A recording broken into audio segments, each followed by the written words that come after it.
Arbenz ran on this ticket that said, we want to get the land back to the people.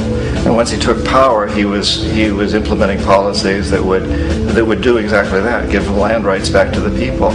United Fruit didn't like that very much, and so they hired a public relations firm, launched a huge campaign in the United States to convince the United States people, the citizens of the United States, and the press of the United States, and the Congress of the United States, that Arbenz was a Soviet puppet, and that if we allowed him to stay in power, the Soviets would have a foothold in this hemisphere, and that at that point in time was a huge fear on everybody's mind, the Red Terror, the Communist Terror. And so, to make a long story short, out of this public relations campaign came a commitment on the part of the CIA and the military to take this man out. And in fact, we did. We sent in planes, we sent in soldiers, we sent in jackals, we sent everything in to take him out, and did take him out. And as soon as he was removed from office, the new guy that took over after him basically reinstated everything to the big international corporations, including United Fruit.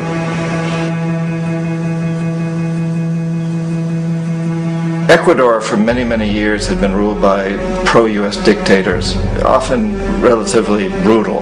Then it was decided that they were going to have a truly democratic election. Jaime Roldos ran for office, and his main goal, he said, as president would be to make sure that Ecuador's resources were used to help the people.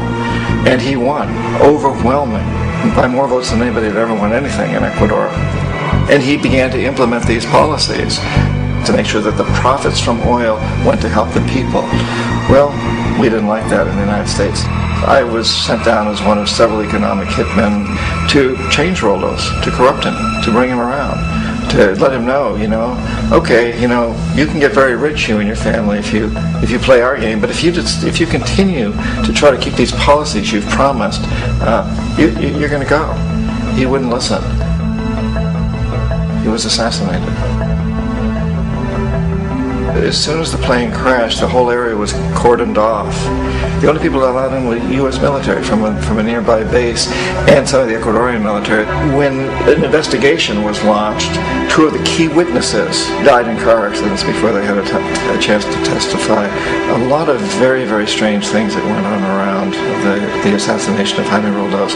I, like most people who've really looked at this case, had absolutely no doubt that it was an assassination. And of course, in my position as an economic hitman, I was always expecting something to happen to Jaime, whether it be a coup or assassination, I wasn't sure, but that he would be taken down because he was not being corrupted. He would not allow himself to be corrupted the way we wanted to corrupt him.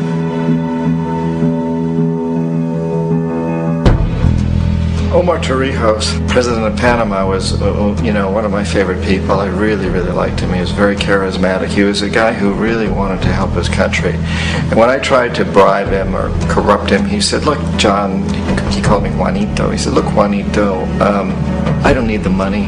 What I really need is for my country to be treated fairly. I need for the United States to repay the debts that you owe my people for all the destruction you've done here. I need to be in a position where I can help other Latin American countries win their independence and be free of this terrible presence from the north that you people are exploiting us so badly. I need to have the Panama Canal back in the hands of the Panamanian people. That's what I want. And so, leave me alone. Don't try to bribe me. It was 1981. And in May, Jaime Roldos was assassinated. And Omar was very aware of this. Torrijos got his family together and he said, I'm probably next. But it's okay, because I've done what I came here to do. I've renegotiated the canal. The canal will now be in our hands. He just finished negotiating the treaty with Jimmy Carter. In June of that same year, just a couple of months later, he also went out in an airplane crash, which, there's no question, was executed by CIA-sponsored jackals. Tremendous amount of evidence that one of Torrijos' security guards handed him at the last moment as he was getting on the plane a tape recorder, a small tape recorder that contained a bomb.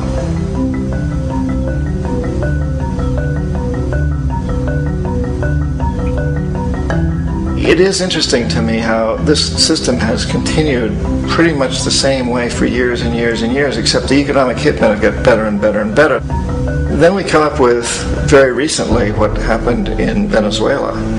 In 1998, Hugo Chavez gets elected president, following a long line of presidents who had been very corrupt and basically destroyed the economy of the country. And Chavez was elected amidst all that.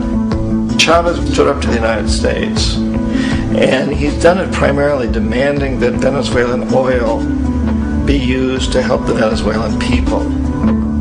Well, we didn't like that in the United States. So in 2002, a coup was staged, which there's no question in my mind, and most other people's minds, that the CIA was behind that coup.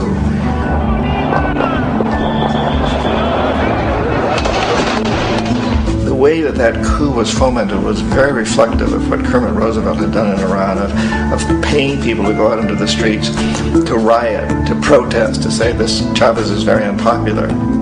You know, if you can get a few thousand people to do that in television, and can make it look like it's the whole country, and things start to mushroom.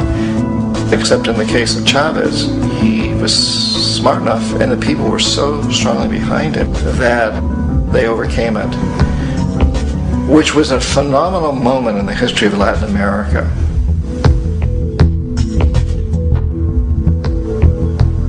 Iraq actually is a perfect example of the way the whole system works. So we economic hitmen are the first line of defense. We go in and we try to corrupt the governments and get them to accept these huge loans, which we then use as leverage to basically own them. If we fail, as I failed in Panama with Omar Torrijos and in Ecuador with Jaime Roldos, men who refused to be corrupted, then the second line of defense is we send in the jackals. And the jackals either overthrow governments or they assassinate. And once that happens and a new government comes in, boy, it's going to toe the line, because the new president knows what will happen if he doesn't. In the case of Iraq, both of those things failed. Economic hitmen were not able to get through to Saddam Hussein. We tried very hard. We tried to get him to accept a deal very similar to what the House of Saud had accepted in Saudi Arabia, but he wouldn't accept it. And so the jackals went in to take him out. They couldn't do it. His security was very good. After all, he had one time worked for the CIA. He'd been hired to assassinate a former president of Iraq and failed, but he knew the system. So in 91 we send in the troops and we take out the Iraqi military. So we assume at that point that Saddam Hussein is going to come around.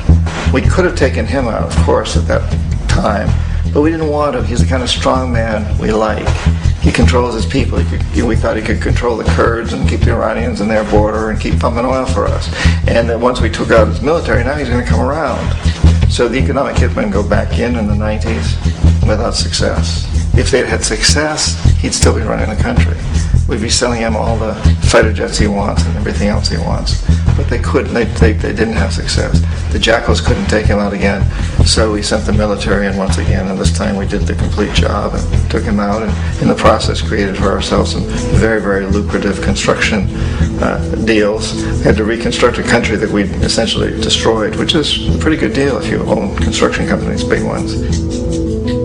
So, Iraq shows the three stages.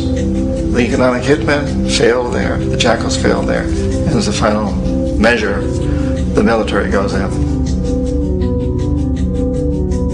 And in that way, we've really created an empire, but we've done it very, very subtly.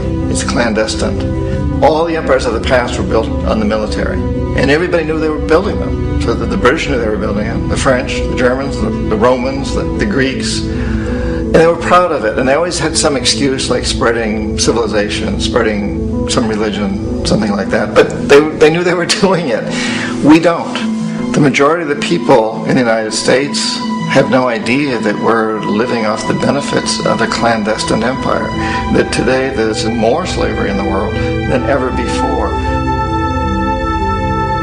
And then you have to ask yourself, well, if it's an empire, then who's the emperor? Obviously, our presidents of the United States are not emperors. An emperor is someone who's not elected, doesn't serve a limited term, and doesn't report to anyone, essentially. So you can't classify our presidents that way. But we do have what I consider to be the equivalent of the emperor, and it's what I call the corporatocracy. The corporatocracy is this group of individuals who run our biggest corporations, and they really act as the emperor of this empire. They control our media, either through direct ownership or